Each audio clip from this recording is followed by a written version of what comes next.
Translated from the Chinese, Taisho Volume 14. Number 475. By John R. McRae, 1947–2011. Chapter 12.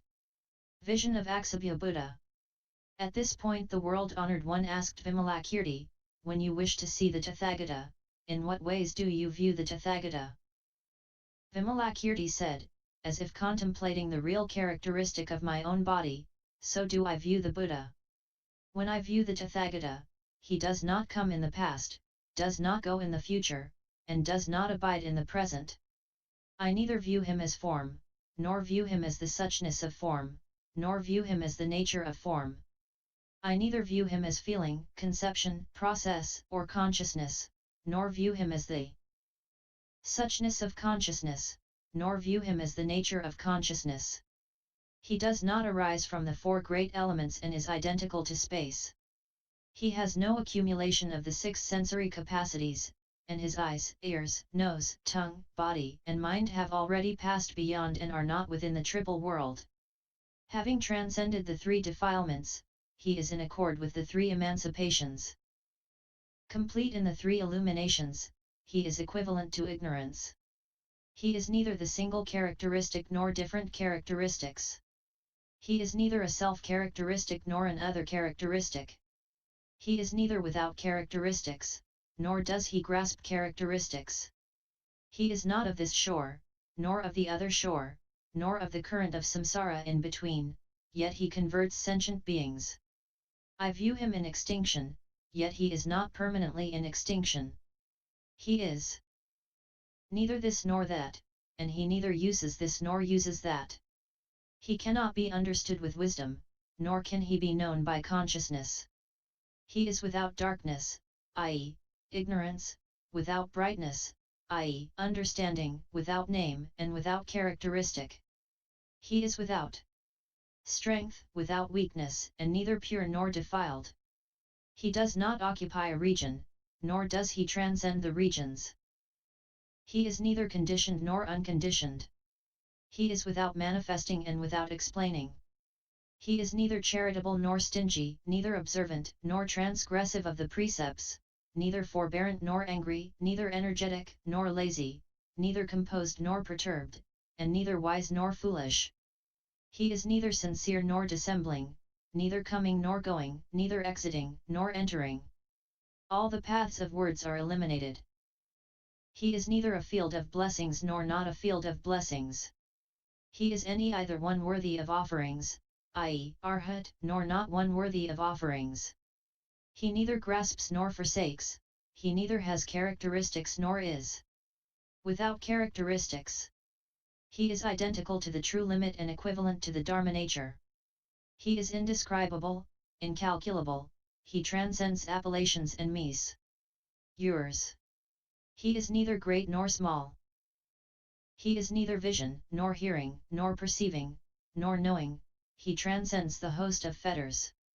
He is equivalent to the various types of wisdom and identical to sentient beings. He is without discrimination with regard to the dharmas.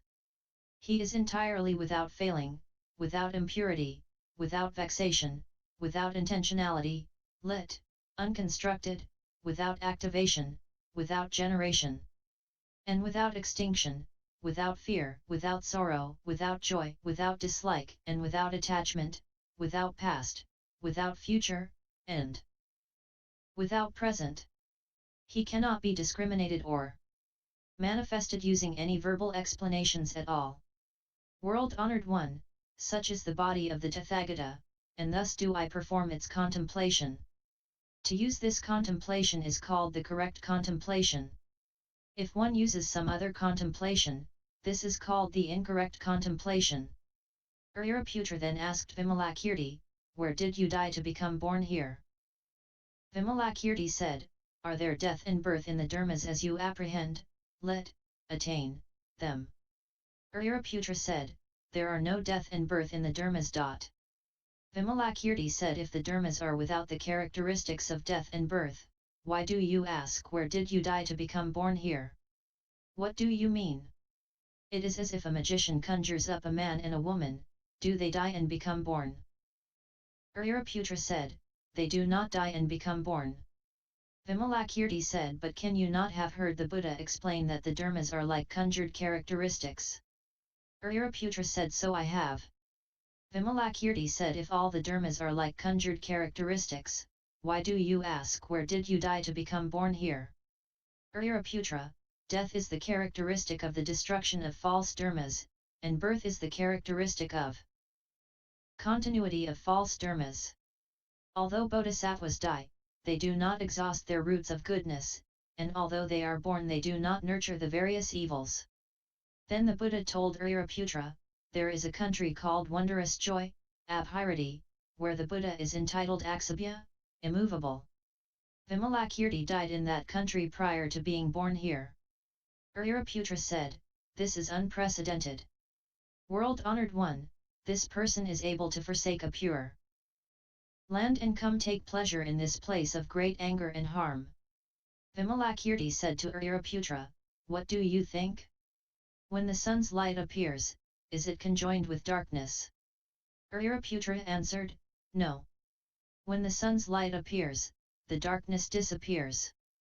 Vimalakirti said, why does the sun come to Jambudvipa? Uriraputra answered, to illuminate it and eliminate the darkness. Vimalakirti said, bodhisattvas are like this. Even though they are born in impure Buddha lands in order to convert sentient beings, they are not therefore conjoined with the darkness of stupidity. They merely extinguish the darkness of the afflictions of sentient beings. At this time the great congregation eagerly wished to see the wondrous joy world, Akṣobhya Tathagata and his congregations of bodhisattvas and sravakas. Knowing what the entire assembly was thinking, the Buddha told Vimalakirti, good man, on behalf of this assembly, manifest wondrous joy world, Akṣobhya Tathagata and his congregations of bodhisattvas and sravakas. The congregations all wished to see them. Vimalakirti then thought to himself, without getting up from my seat I should lift the wondrous joy world, including its iron ring mountains, streams, rivers, oceans, springs, Mount Sumeru, and the other mountains, the sun, moon, and stars, the palaces of the gods, dragons, demonic spirits, and Brahma gods, its congregations of bodhisattvas and sravakas, the cities, towns, villages, men and women, adults and children, and even Akṣobhya Tathagata with the Bodhi tree and its wondrous lotus flowers, which are able to perform the Buddha's work throughout the 10 directions. There are 3 jeweled stairways from Jambudvipa to the Tasita heaven, and the gods descend these jeweled stairways. They all worship Akṣobhya Tathagata and listen to his dharma. The people of Jambudvipa also climb those stairways, ascending to Tasita to see the gods there.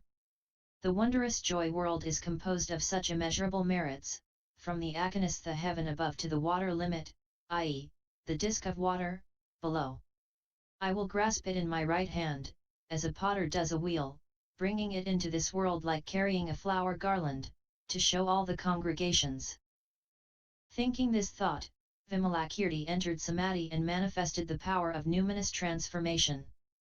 With his right hand he grasped the wondrous joy world and placed it in this land.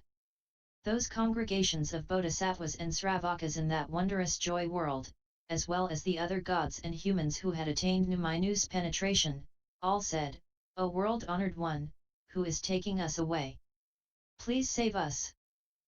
Akṣobhya Buddha said, this is not my doing. This is being done through the numinous power of Vimalakirti.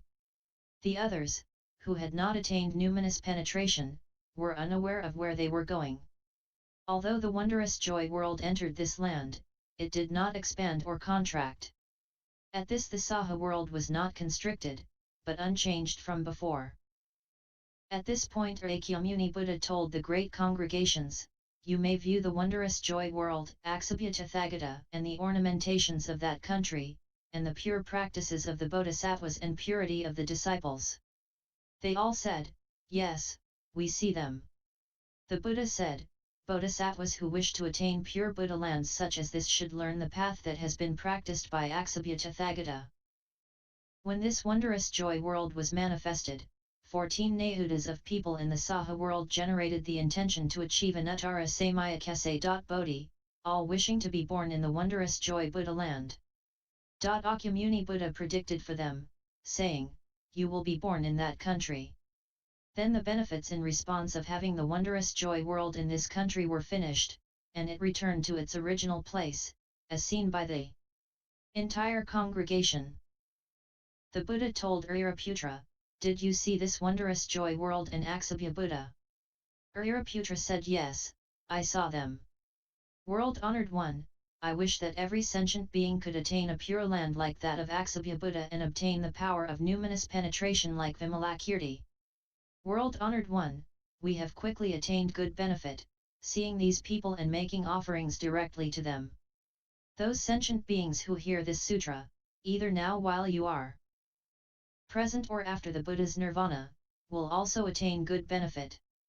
How much more so if, after hearing it, they devoutly understand, accept, recite, explain, and practice according to it. Those who get hold of this sutra will attain the entire storehouse, i.e., treasury, of the Dharma jewel.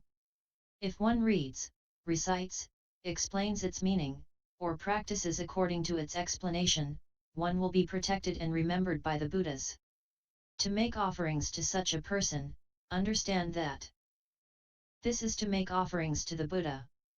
To copy and maintain these fascicles of scripture, understand that the Tathagata is present in that room. Those who hear this sutra and are able to become joyful accordingly will achieve omniscience. If one is able to devoutly understand this sutra, even just a single 4-phrase verse, gatha, and explain it to others, understand that such people will immediately receive a prediction of their future achievement of anuttara samyaksa. Bodhi. End Viz X 012. Warning, empty page.